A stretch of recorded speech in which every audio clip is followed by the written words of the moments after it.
তো সুন্দর। আরে কেমন টেস্ট ডাবল জামটা বলবা তো? এখন আমরা বেরিয়ে গেছি, পুজো করতে যাব।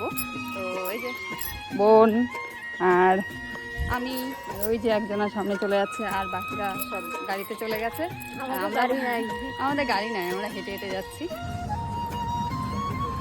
তো চলে আসলাম আমরা মন্দিরে, আর এটা হলো আমাদের বিন্দাবরে বললাম দ্বাদশ মন্দিরে। এই দেখো ওরা কিন্তু সব এসে দাঁড়িয়ে দাঁড়িয়ে আছে।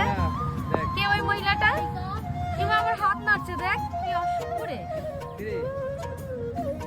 ওখানে আমার বদ্দি আছে, ওখানে আর কেউ নেই, ওখানে আমার বদ্দি দাঁড়িয়ে আছে, তাই তো?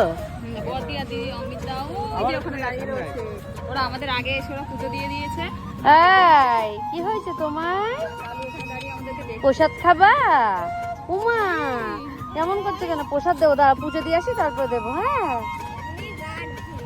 চলো আমরা এখন মন্দিরের ভিতরে যাবো। আর অনেক ওই দেবতা আসলাম এই মন্দিরে পুজো করতে, জানো তো অনেক বছর পরে আসলাম এই মন্দিরে আবার পুজো করতে। তো অনেক বছর যেহেতু আসি না, তাই এবার ভেবেছি যে সবাই মিলে একসাথে তাহলে আসা যায় এই মন্দিরে পুজো করতে। তো চলো, মন্দিরে প্রচুর ভিড় রয়েছে, এখন আমরা গিয়ে লাইন দেবো। চল। তো মন্দিরের ভিতরে আসলাম, দেখো আর আমাদের মন্দিরটা দেখো, মানে আমাদের বলছি কেন, যাই হোক আমাদের বৃন্দাবনের মন্দির। তো দেখো মন্দিরটা কত সুন্দর, আর অনেক মন্দির কিন্তু জানো তো, এখানে পুজো করতে ঐতিহাসিক খুব ভালো একটা লাগে। জায়গা। এই যে এই সুন্দর মন্দিরটা, সব রকম ঠাকুর আছে, সব হ্যাঁ বজরংবলী আছে, জগন্নাথ আছে, মহাদেব আছে, গোপাল আছে, অনেক আছে, রাম আছে।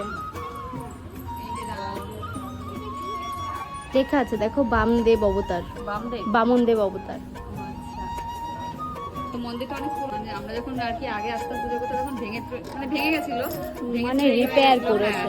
এখন আবার নতুন করে একটু রং টং করেছে। তো এখন বেশ সুন্দর লাগে মন্দিরটা, আসলে বেশ মনটা শান্ত হয়ে যায়। হ্যাঁ, এটা কি ভালো লাগে।